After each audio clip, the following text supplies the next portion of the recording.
Please.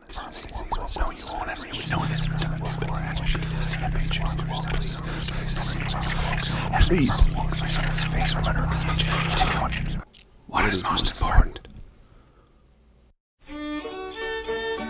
Henry MacFarland woke with the sun in his face and a sickly sweet smell of spittle on his cheek.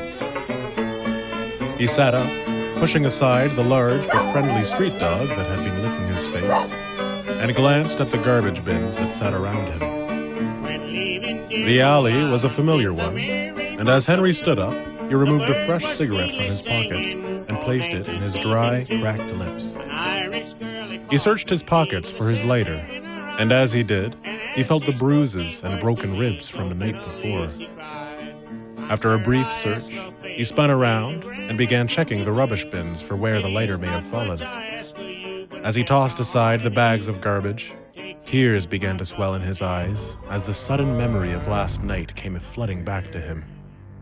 As his emotions overtook him, the cigarette fell from his lips. He screamed, kicking the hollow metal trash can over and over until he could feel his toes cracking and bleeding within his shoes. From an early age, Henry did not know how to quit. Many had labeled him as having an addictive personality, but to him, it was more than that. The insatiable desire to gamble cost him every job, every chance at a better life, every great opportunity, and every major love in his life, except his daughter, Emily. Emily was born 8 years ago on a miserably cold January day, and although the woman he had conceived her with was a vile woman, Emily was the light to Henry's darkness, and because of that, she kept Henry whole. He often pretended that she was his conscience, and when met with doubt, it was always her face he saw when he needed it most. Henry's father never cared for him that way, so Henry made it abundantly clear that he would not be the cliché, terrible father who had a terrible father. And he made sure that Emily would be the one thing in his life that he was proud of. But as he sat, bloody and beaten, below the hot lamp in the basement of Edwin's bar, he couldn't see her face. Only the knuckles that were beating him repeatedly. Edwin sat up from the table on the far side of the room and strolled over to Henry, dancing a coin between his fingers as he did.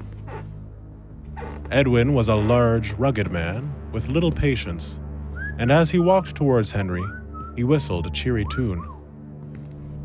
"Well, I didn't think I'd see you in here for a while after last time, Henry," Edwin said through a thick cigar which danced in the corner of his mouth. After a beat, Henry tried to look up, his head heavy with blood that dripped from his mouth and pooled in his lap. His hands were tied behind his back, and for the last 20 minutes or so, they had bruised every non-visible portion of his body.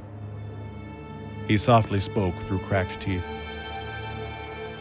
"Please," Henry pleaded. Edwin drew back and hit him hard across the face with the backside of his hand. He walked back over to the table and began looking through Henry's things.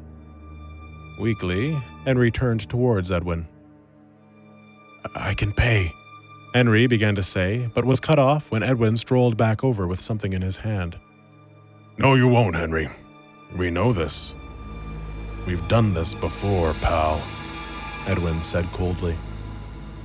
Henry gritted his teeth, pain shooting through his snapped and broken jaw as he looked up towards Edwin, who loomed over him. "I can, Edwin, I swear it," he said. After a long beat, Edwin lifted his eyebrows and pulled a wooden chair over so that he now sat in front of Henry. Edwin rubbed his chin, shook his head in exasperation, and gave a look to the men standing at the sidelines as Henry waited anxiously. "Okay, Henry," Edwin said flatly. "Against my better judgment, I'll give you a chance to come up with the money." Immediately, Henry began thanking him, and tears streamed from his eyes. Edwin held up a hand to stop him. Henry, hold on.